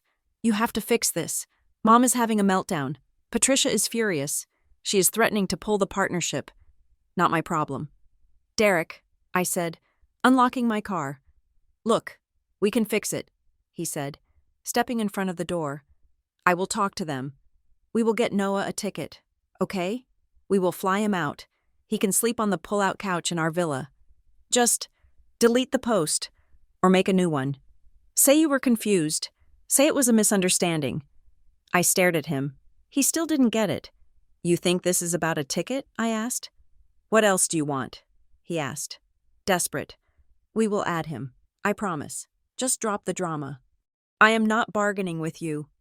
"Derek," I said, "Noah is not a chip you can trade to save your merger. He is a child, and I am not going to let you use an invitation as a muzzle to shut me up." "Sarah, be reasonable. This deal, it is my career. Then you should have built your career on something stronger than erasing your nephew." I said. I got in the car and slammed the door. I drove home in silence. The adrenaline was fading, leaving behind a deep, aching exhaustion. I had won the battle, but the war was far from over. When I got home, I checked my phone. I had 12 missed calls from my father, 4 texts from Megan. I called Megan. "Sarah," she whispered, "it is bad. It is really bad. Mom is on the warpath." "What is she doing?" I asked. Kicking off my heels and sinking onto the sofa. "She is calling everyone," Megan said. "Aunt Carol, Uncle Bob, the cousins in Oregon. She is telling them that you had a mental break at the meeting. She is saying you are financially unstable and that you attacked the family because you wanted money." I closed my eyes. Of course she was. She told Aunt Carol that the reason Noah wasn't invited was because she couldn't trust you with the responsibilities of the trip. Megan continued. "She said you have been erratic for months and that she was trying to protect Noah from your instability. She is doubling down." I said, "She is scorching the earth." Megan said, "She sent a group text to the cousins saying, 'Please pray for Sarah. She is not well.'" I felt a cold calm settle over me. She was using the unstable narrative again. She was trying to pathologize my reaction to invalidate my truth. I hung up with Megan. I opened the family group chat, the one with all the aunts, uncles, and cousins. There were 22 people in it. I typed a message. I didn't use angry emojis. I didn't use exclamation points. I used facts. Family. I wrote, "There is a lot of confusion regarding the upcoming Hawaii trip and Noah's exclusion. I want to clear up the facts so there is no more whispering." 1. Noah was excluded by the trip planners. Mom, Dad, and Derek. I was told he was not invited. 2. The reasons given to me changed 3 times. First money, then behavior, then logistics. 3. Ethan offered to pay Noah's full way. This offer was refused by Mom. 4. I did not ask for money, I asked for inclusion. 5. The trip is a joint venture with the Voss family, funded in part by Northline Freight. Noah was excluded because he did not fit the family unit aesthetic required for this business event. I love this family, but I will not allow my son to be lied about, and I will not allow myself to be painted as unstable for defending him. We wish everyone a safe trip. I hit send. The backlash was immediate. My phone lit up like a slot machine. Aunt Carol. "Oh my goodness. I had no idea. Cousin Mike. That is messed up." Uncle Bob. "Sarah, maybe you should keep this private." Linda. "This is a lie. You are attacking this family. Everyone, please ignore this. Sarah is unwell." I set the phone down. I didn't respond. I let them fight it out in the text thread. I had planted the flag of truth. People could choose to stand under it or not. The next day was Wednesday. The flight was scheduled for Thursday morning. I took the day off work. I kept Noah home from school. We built a fort in the living room. We ate pancakes for lunch. I needed to hold him, to remind myself of what I was fighting for. At 3 in the afternoon, my phone rang. It was my father. I debated not answering, but something in the persistent ringing made me pick up. "Hello?" I said. "Sarah?" His voice was thin, reedy. He sounded like an old man. "Hi, Dad. I am at the store," he said. "Mom is at the salon. I only have a minute." "Okay. Sarah, I am afraid," he whispered. "Afraid of what?" "Of everything," he said. "It has gotten out of control. The debts, the promises. Linda has promised things to Patricia that we can't deliver. The trip. If we don't go, if we don't play the part, you owe them money." I said, "Yes." He wept. He actually wept. 12,000. And more. I signed a promissory note against the house. "Sarah, for the business investment. If the merger doesn't happen." I closed my eyes. It was worse than I thought. They had leveraged their home. "Dad," I said, "you are a grown man. You can stop this." "I can't," he cried. "She will leave me. She said she would leave me if I humiliated her. Sarah, you have to stop posting. You have to tell people you were wrong. Please, for me." I felt a wave of pity, followed by a wave of nausea. He was asking me to lie to save him from the consequences of his own cowardice. He was asking me to sacrifice my dignity to prop up his house of cards. "Dad," I said, my voice gentle but firm, "I love you. But I will not cover for lies. Not anymore. Sarah, please, if you want out. Dad, tell the truth." I said, "Tell Patricia you are broke. Tell Linda no. Get on a plane to anywhere but Hawaii. But do not ask me to lie for you." He didn't answer. All I heard was his breathing. Ragged, wet, terrified breaths. "Dad?" He hung up. I stared at the phone. He was at the precipice. He could choose his dignity, or he could choose his wife's delusion. I didn't know which way he would fall. I went back to the fort. Noah was reading a comic book by flashlight. "Who was that?" he asked. "Just Grandpa." I said, "Is he coming over?" "No. Buddy, he has a big trip to go on." I crawled into the fort and lay down next to him. The blankets muted the sounds of the outside world. Here, in this small, dark space, we were safe. The family I had known was gone. It had incinerated in the fire of my mother's ambition and my father's weakness. But as I looked at my son, I realized I didn't need that family. I had this one, and this one was built on truth. I closed my eyes and waited for the morning. I waited to see who would get on that plane. Thursday morning arrived with a deceptive calm. The sky over Willow Creek was a bruised purple, clearing slowly into a pale, watery blue. Inside my house, the rhythm was steady. The toaster popped, the kettle whistled. Noah sat at the island, kicking his legs against the wood, eating oatmeal with the focused intensity of a 7-year-old. I packed his lunch, turkey sandwich, crusts cut off, apple slices, a juice box. It was a mundane ritual, and I clung to it. This was reality. This was the work of love, not grand gestures or matching shirts, but the daily, quiet showing up. My phone, however, was a portal to a different universe. I had silenced notifications, but when I checked the screen, the feed was already clogged with the performance. Derek and Patricia Voss had begun their digital assault at 6 a.m. There was a photo of the group at the airport check-in, a wall of luggage, a sea of teal. The caption read, "Aloha crew ready for takeoff. Family first, Maui-bound Legacy Voss, Coleman." I zoomed in. My mother was smiling, her arm linked with Patricia's. Derek looked manic, his smile too wide, his eyes tight.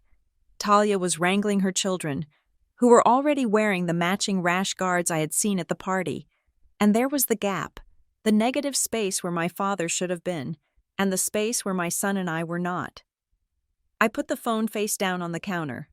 "Mom?" Noah asked, milk mustache on his upper lip. "Can I take my shark book to school?" "Of course," I said. "Put it in your backpack." We drove to school. I walked him to the gate. I hugged him tight, breathing in the smell of his shampoo. He ran off to his friends without looking back. Unburdened. Light. He didn't know that half his family was currently boarding a Boeing 737 to celebrate their exclusion of him. He just knew he had a shark book and a mom who loved him. I got back in the car. That was when Linda's final Hail Mary landed. It was a text message. Long, blocky. "Sarah, we are at the gate. I am sitting here with a heavy heart. I hate leaving with things unresolved. I have spoken to your father, and we are willing to make you an offer.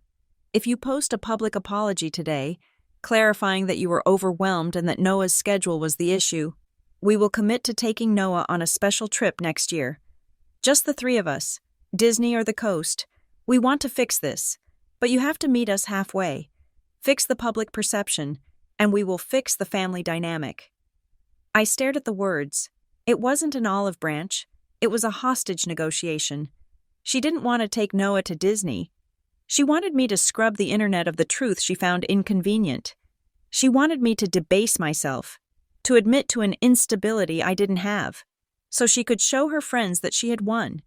She wanted to buy back her reputation with a promise she would likely break in 12 months. I didn't reply. I deleted the thread. I drove to a coffee shop, opened my laptop, and tried to work, but the air felt charged, like the pressure drop before a tornado. At 10 a.m. My phone rang. It was Megan. I answered. "Hey, Meg, are you at work?" "Sarah." Her voice was a whisper, vibrating with panic. "Sarah, something is wrong. What is it? Did they board?" "They are boarding now," she said. "But Dad isn't there." I sat up straighter. "What do you mean?" "He isn't at the gate," Megan said. "He checked in. I saw his bag. But then he went to the bathroom about 30 minutes ago. And he hasn't come back. Linda is freaking out. She is telling everyone it is a bathroom emergency.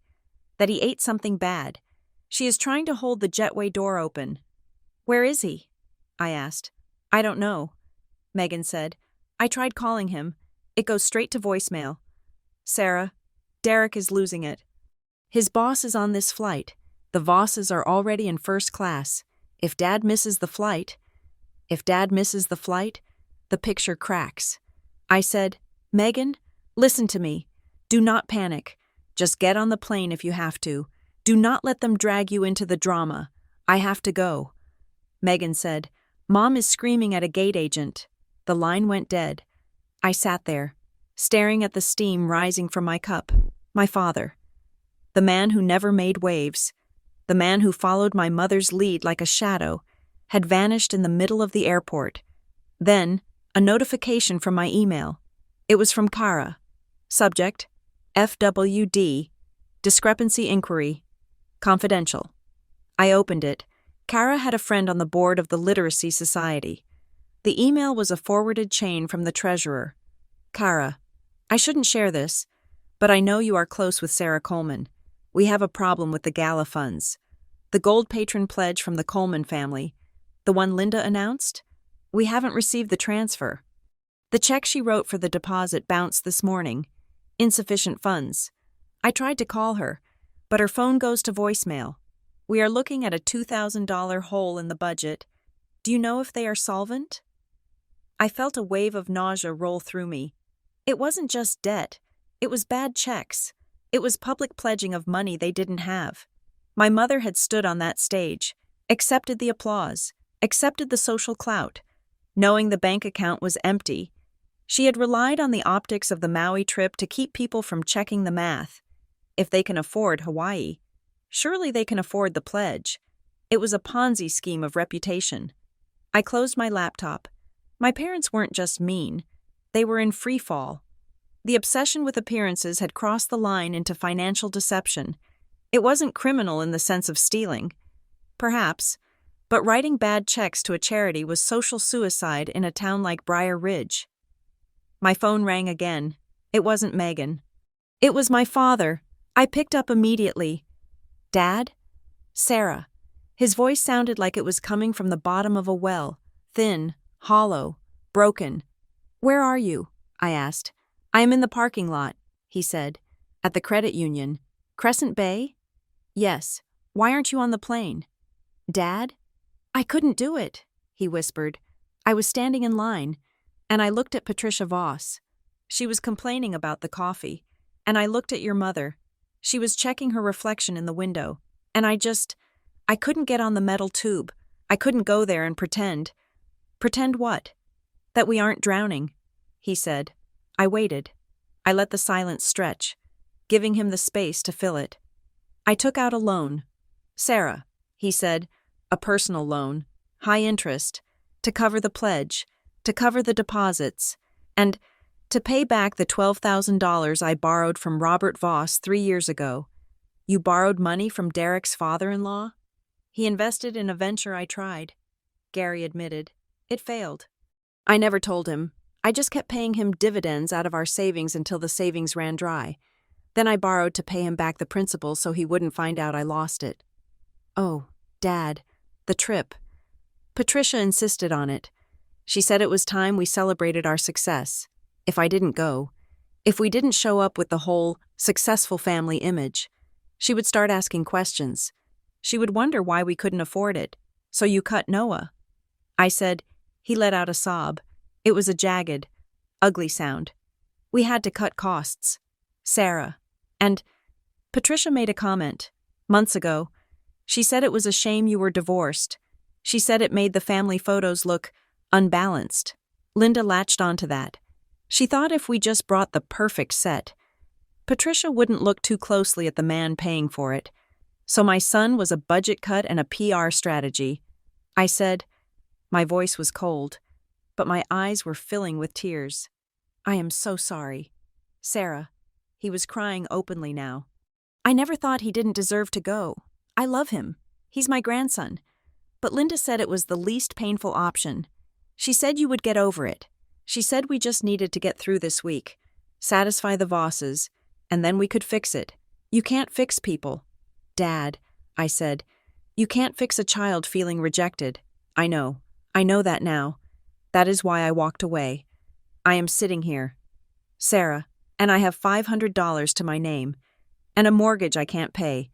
And my wife is on a plane to Hawaii expecting me to show up and smile. He took a ragged breath. What do I do? He asked. It was the question of a child asking a parent. The roles had fully reversed. He was the scared boy. I was the adult who knew how the world worked. I looked out the window of the coffee shop. I saw a mother walking her toddler in a stroller. Life was going on. Dad, I said, you have a choice. You can get back in your car, drive to the airport, and try to catch a later flight. You can go to Maui and smile and lie and dig the hole deeper, or you can go home, I said. You can call the Literacy Society and set up a payment plan. You can call Robert Voss and tell him the truth about his investment. You can tell Linda that you are done performing. She will leave me. He whispered. Maybe, I said. But if she stays only because you are lying to her and for her, is she really there? He was silent. I could hear the wind blowing through the phone, the sound of traffic on the highway near the credit union. And Noah? He asked. Can I ever fix it with Noah? I don't know. Dad, I said honestly, I won't lie to you. You broke his trust, and you broke mine. I won't weaponize this. I won't tell Noah you chose money over him, but I won't cover for you anymore. If you want to be his grandfather, you have to be a real person. You have to be present. You can't be a performer. I understand, he said. I am going to hang up now. Dad, you need to decide. I ended the call. My hands were shaking. I clasped them together on the table. It was done. The truth was out. Bleeding on the pavement of a credit union parking lot, I checked my phone.